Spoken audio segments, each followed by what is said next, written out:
Kasi nakaka-break ko pa lang sa ex-boyfriend ko. Nakwento ko yun sa'yo ah. Oo, iyak ka pa nga nang iyak sa akin nun.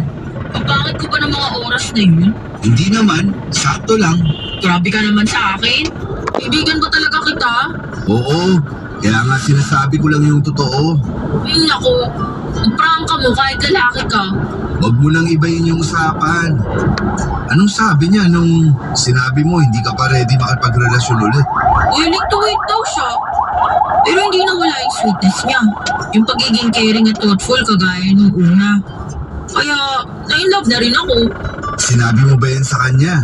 Sasabihin ko pa lang sana, kaso hindi na nagre-reply eh.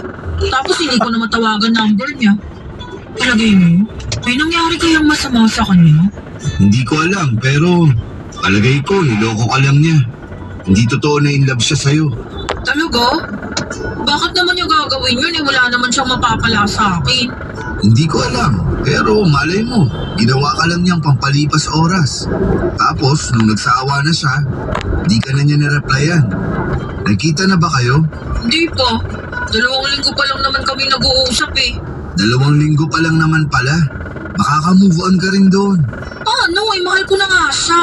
Oo, man kung tutusin, pero kahit na sandali pa lang kami nag-uusap at hindi naging kami, broken hearted na ako. Hirap sa'yo, dali mo magtiwala sa mga lalaking nakaka-text mo. Babait kasi sila sa akin. At alam mo naman type ko, di ba? Sweet, caring, thoughtful. Kaya lang kayo mga lalaki talaga, sa una lang kayo magaling eh. Oh, huwag mong latin. Okay, sige. Pwera sa'yo. Saka sa mga tatay natin. Pero yung iba, gano'n na lahat. Ay, karamdam ko tuloy. Magkakasakit ako kasi broken hearted ako. Kung totoong mahal ka niya at kung para kayo sa isa't isa, babalik yun. Pag hindi, hayaan mo na lang siya. Sana nga ganun lang kadali yun.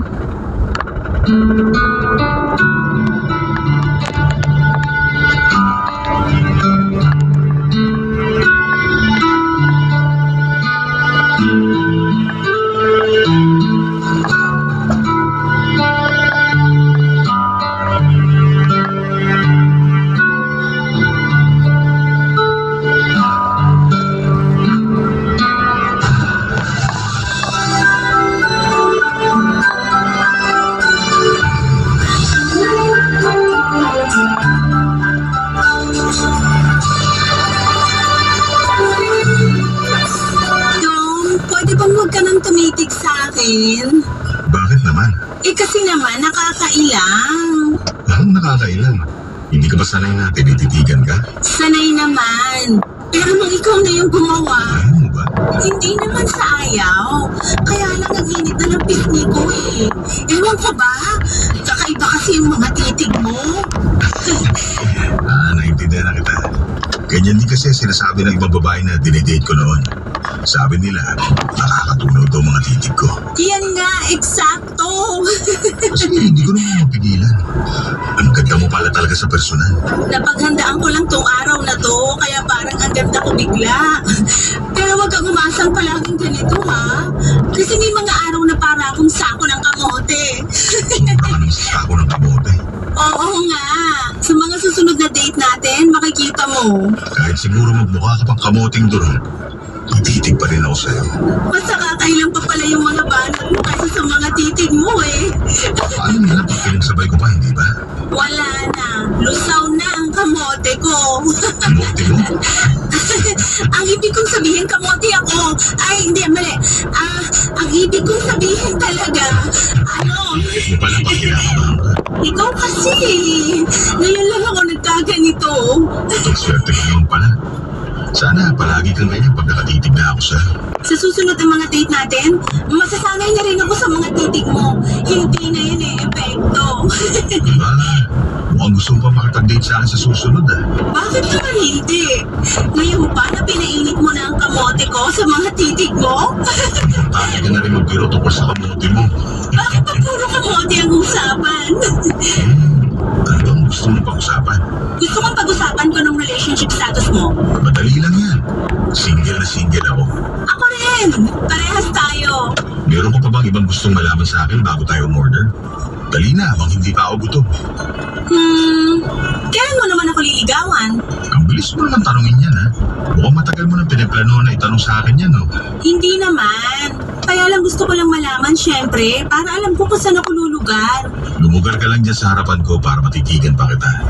Hindi pa ako sawa sa ganda mo. Uy, umiiwas sa tanong ko. Alam mo, mabuti pa, umorder na tayo. Hindi ka akong ginutom sa kagandahan mo. Sige, order na tayo.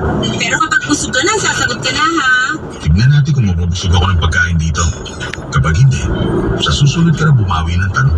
Okay, hindi naman ako nagmamadali. Willing to wait ako palagi sa pagkain at sa'yo na rin.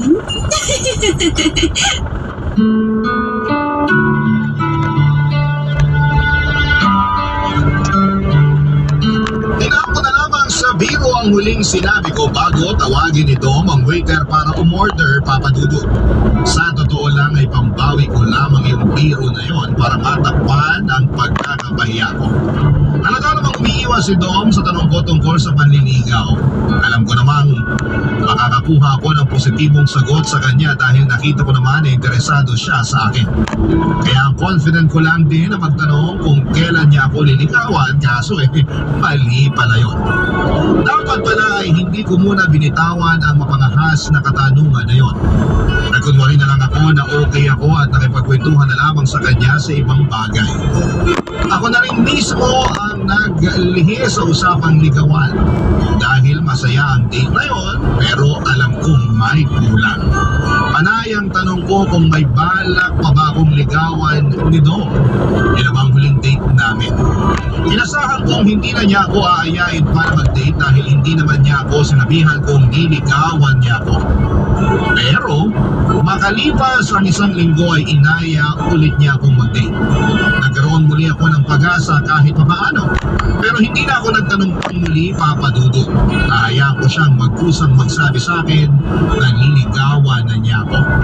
Nakailang dates na rin kami pero bigo akong marinig sa kanya kung niligawan ba niya ako o hindi. Nangangati na akong tanungin sa kanya kung ano ba kaming dalawa. At doon ko nga napatunayan na sa hirap palang maging babae talaga, Papa Dudut.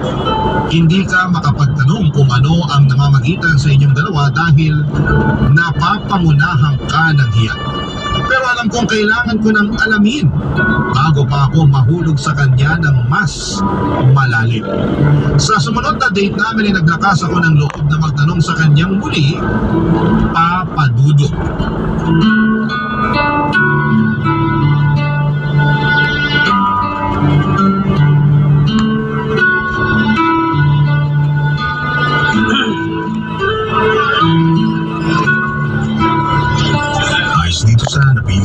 shop ha. Hindi masyadong maraming tao. Para magkarinigan tayo ng maayos. Sa mga napuntahan kasi natin dati, hindi masyado. Sumakit lang lalamunan ko kakasigaw para lang magkarinigan tayo.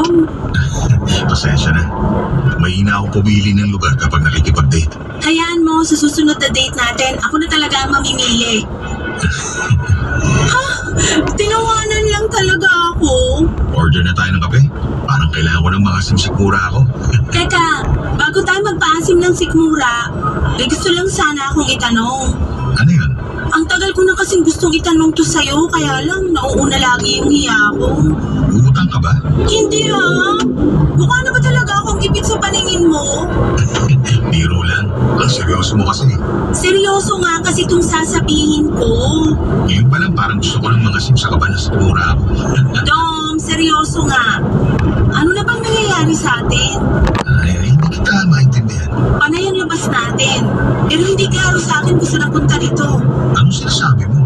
Talaga bang wala kang alam sa mga sinasabi ko? Linawin mo kasi. May pag-asa bang maging tayo? Niligawan mo na ba ako? Kailan? Uy, ang dami mo naman tanong. Di ba dapat isa lang? Sige, tayo na ba? Eh, hindi pa naman kita nililigawan.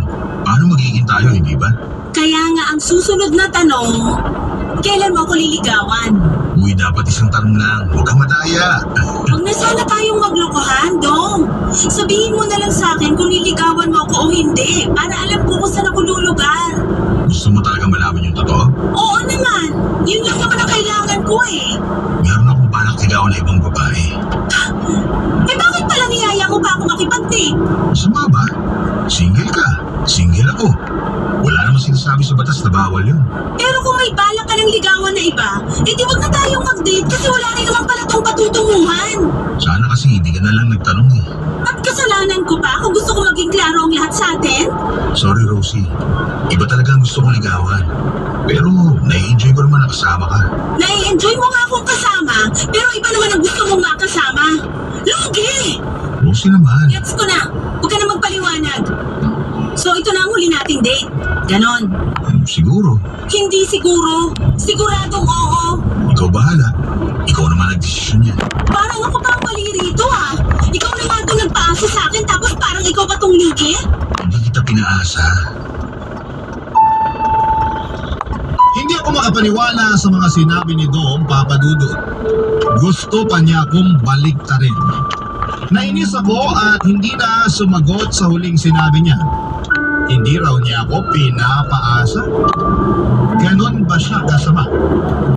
Matapos ang ilang gabi naming paglalandian, ilang buwan din niya akong hinarot at ilang gabi rin akong napuyat para mabenta ko ang sarili ko sa kanya para maligawan na niya ako sa wakas. Tapos sa bandang huli, Papa Dudut, noong gusto ko nang iklaro ang lahat ay bigla niyang sasabihin sa akin na hindi niya ako pinaasa at meron daw siyang ibang balak na ligawan. Hindi na ako nakatiis, umalis na ako kaagad sa coffee shop na yon at hinabol niya ako hanggang sa labas. Kinumbinsi niya ako na ituloy natin ang pagkakape dahil sayang naman daw ang pinuntan namin doon. Kaya lang nawalan na ako ng gana. Agad kong pinara ang taxi na dumaan at walang kimong iniwan siya. Papa Dudut, nahirapan akong mag-move on kay Dom. Hindi ko siya blinak sa social media kahit ang kanyang cellphone number. Alam kong merong parte pa rin sa puso ko na gusto kong marinig sa kanya na ako ang pipiliin niyang ligawan. Pero matapos nga ang pag-uusap naming dalawa ay hindi na siya muling nagparamdam pa sa akin. Doon ako mas lalong nasaktan. Dahil alam kong hindi niya ako gusto talaga, Papa Dudut.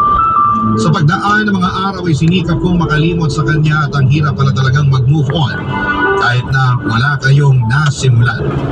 Kasi lagi kang aasa sa closure kung saan ka ba